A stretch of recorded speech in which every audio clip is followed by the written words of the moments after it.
This morning I had a few minutes up my sleeve after school drop off, when you just want a moment because you raced around like an idiot, you just want to get your head clear. And I was sitting there in the car park and I mindlessly checked Facebook. I don't know, the place you go to catch up with people that you never actually see in real life, but you feel like you see because you see enough of their life transpiring on that social media platform. Well, this morning there was an old school friend, in fact, someone I haven't seen in close to 40 years ago. But she was on the trip of a lifetime. You see, she is in Seattle. She's in fact traveling around the States with her partner. And this has been the trip that they have planned for, waited for. And oh gosh, I hope it is the most extraordinary trip. But what struck me about the trip was this could easily have been one of those bucket list items. The type where you see something happening on someone else's feed and you say to yourself, oh, it's going straight to my bucket list. But you never actually get the chance. You never actually turn it from a bucket list into something that you're really doing. And that's exactly where she is today, living that dream. And it seemed to me that in order to make that bucket list item become a reality, she had to have a plan. And today I wanted to walk you through these next steps after we talked about success goals to what makes a life plan. Last time that we were chatting, I took you through how Randall and I come up with our success goals, how we measure whether life is heading in a direction that we really enjoy, and how we sit down together and come up with that. But the reality is that a goal is just a really nice idea you had once if you don't put some action behind it. And so we always take those success goals and we turn them into a life plan. The way we do that is starting by looking at 3 key areas. We always begin with a really honest look at ourselves. You see, the goal is in the future, somewhere else, but we're not there yet. And the person that we might need to be to achieve that goal, well, she might not have turned up yet either. A classic example of that really relates to Randall and I starting what has been a really significant weight loss. So each of us have lost nearly 60 kilos. And the only way to head down that path was by starting with an honest look, literally in the mirror. It's probably not my biggest dream or success goal to be talking to you about how much I weighed back then, but in the spirit of honesty, and honesty really being an important part of how you put together your life plan as you look at yourself for the start, I weighed in at the time that I started recalling the weight, because to be honest I think I went higher, was 128 kilograms. I happened to have a small procedure unrelated to the weight, I thought, and I got a doctor's call following up. Now, I've known that doctor, that surgeon, for a long time, so I kind of thought it was just like a routine post-op check-in. She's friendly, I'm friendly, we really like each other, have a chat. And it was initially, until her voice changed, her tone changed, and she said some words to the effect of, so that's not the reason that I'm calling. I need to talk to you about the reason for my call today. I need to talk to you about the results that have come back from pathology. I immediately felt quite sick, as you can imagine, and my response to her was, oh, you're serious? You need to have a serious conversation. And she said, yes, I do. You see, it turns out that my weight, my obesity, was creating too much estrogen that was triggering a whole lot of cells that had been caught right on the border of turning into something quite nasty. I had a success goal. I'd had it on my New Year's resolutions for years, 10 years in fact, to lose weight. Never once managed to achieve it, but this was the starting point where I got really honest. You see, Sheila, my surgeon, was very honest with me, and she told me that unless I lost all of the weight, and I lost it permanently, no yo-yo, and I was an expert at yo-yo, that I was going to be back in her rooms, and I was going to be back for a much more dire reason, and that her chances of being able to help me in that circumstance with what it was were pretty slim. She told me to go away, and to figure out how to do it. She didn't care how I did it, but it had to be done. And so that was my starting point, a really honest look at where I sat.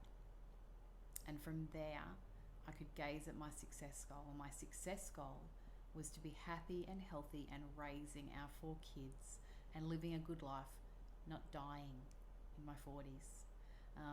So I start with a really honest look. Whenever I'm preparing a plan for how to reach my success goal, I have to start with a really honest look at where I am now. Often there's a number involved, whether it's a number of the amount in the bank balance, the time I'm spending at work, the time I'm spending with the kids, where my exercise is at, where my fitness is at. There is often a really measurable way to look at that involves some numbers. And as the old saying goes, well, the numbers, they don't lie. In the spirit of getting really honest, I also had to look at, it wasn't just a weight number. I also didn't move. I hated exercise. I'd hated exercise for my whole life. I was that kid at primary school that the PE teacher would just shake head, literally throw me in the pool, throw me over the high jump just to get me through. I'd never found an exercise that I loved. I'd never stuck at anything. And it got better. If I was doing an honest reflection, I had tried every single weight loss program that I could find. Jenny Craig, done it. Weight Watchers, done it. Tony Ferguson, give me some of those shakes. There wasn't anything I hadn't tried. And that was the truth of my starting point. So I'd got really honest. I had a really clear sense of where I was starting. I was starting at 128 kilograms. I was starting with a long history of not honouring my word to myself when I started a program, not seeing it through, starting with a long history of not doing any exercise. I was starting with a really poor health report card. That was my start. My success goal was living and being between 69 and 72 kilograms, to being really fit and healthy, to living a really well life that hopefully reached a really old set of years with my family. So that's where I was, that's where I wanted to be. I now needed to figure out, well, what activities was I going to need to get me from one to the other? That was my first part. Now that looks pretty obvious. I was going to have to figure out something that helped me lose weight and get fit. In the end, I chose weight loss surgery, I chose gastric bypass surgery, and I did lots of research and figured out that even with weight loss surgery, people can put weight back on. So the second component was really important to me, and that was that the people that were long-term successful seemed to be people that made exercise a regular, normal part of their life. And they ate a range of food in moderation. They didn't go around crazy diet head, which, I'd become an expert at. So I figured those 2 things out. I went and found a surgeon that I trusted. I decided on the particular type of weight loss surgery that I was going to have. I rallied the troops in terms of my family and support, and I had the surgery. I then went and looked at a goal, a success goal for my life that I wanted to achieve that would help me rattle up my fitness cage. And the goal I picked was to complete the Tour de Mont Blanc, which is a hike in Europe around 3 countries, these mountain ranges that kind of the Alps that straddle Italy, France and Switzerland. And my goal was to be fit enough to do this trek. Now I picked a pretty big fitness goal for me because I thought I needed to be scared enough to make sure I turned up at training. I knew the stakes were really high for me on a personal health level. So I picked something that I thought would keep me going. That was the activity, the goal in mind. I needed to then find somebody who would help me get there. We all need people on our team. We all need resources to help us reach our success goals, and we need to put them into the plan.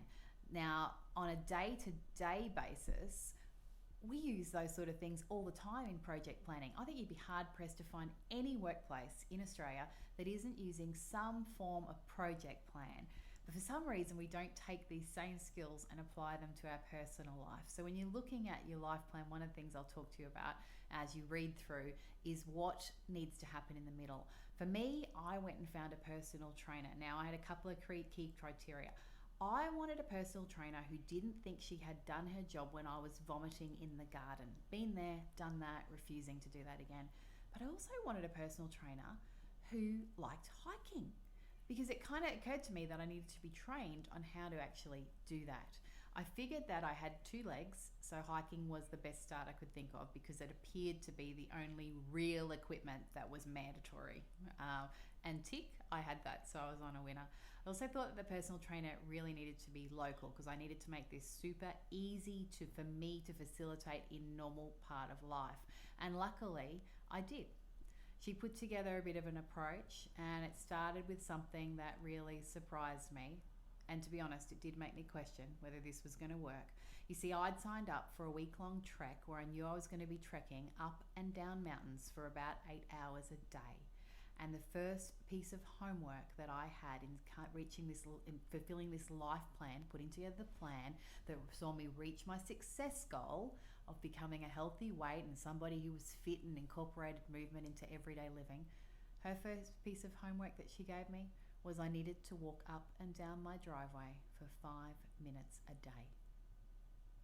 I couldn't believe it, and I also didn't trust it. You see, I think we have this approach where we think we have to be the person that will achieve that goal, but we have to be that person right at the beginning.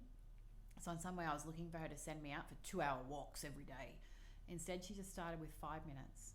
And when I asked her about it, she told me that it was her job to build me up, not break me.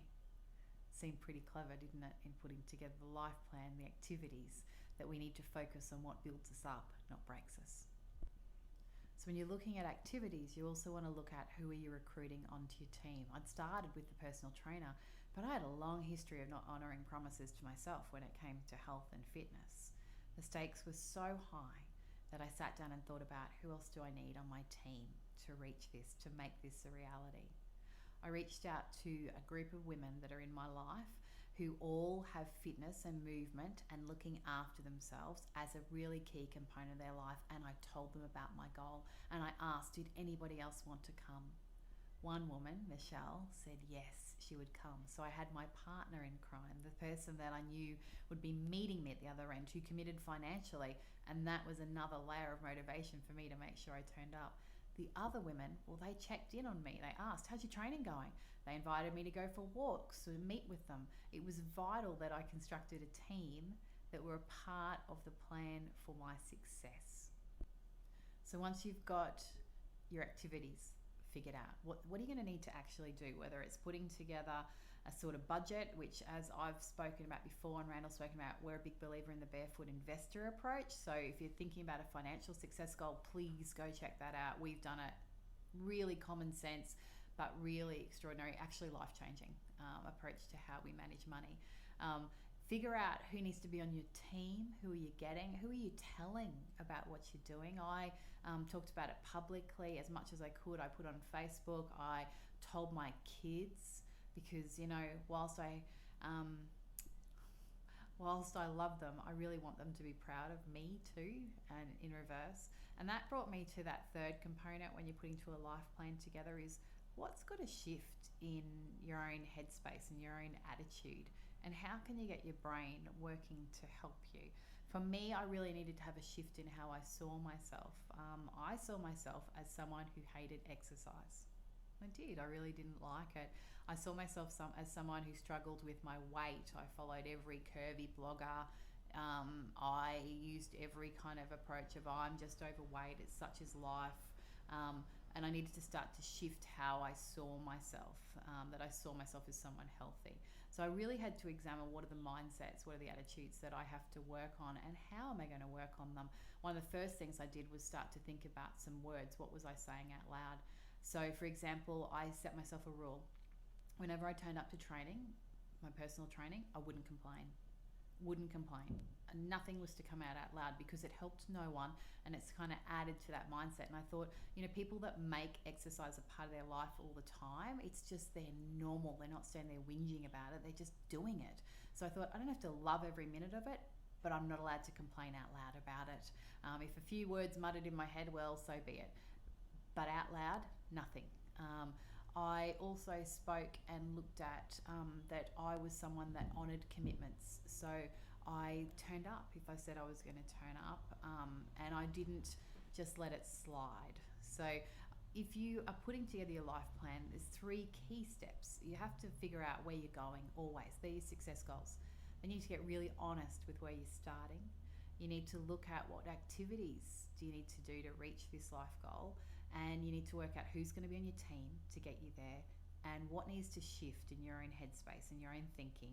There'll be a key part of seeing you finally honour a promise to yourself.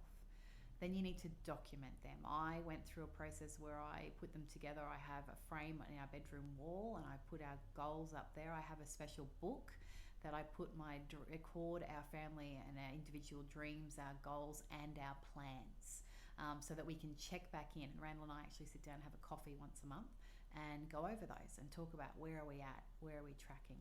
So I've put together all of my thoughts about how we actually end up with a life plan.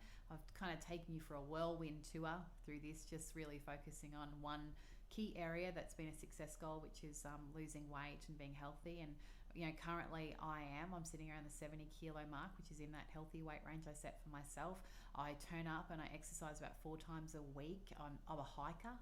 I've got my next hike booked in every Sunday morning at 7 a.m. I go for a hike with girlfriends.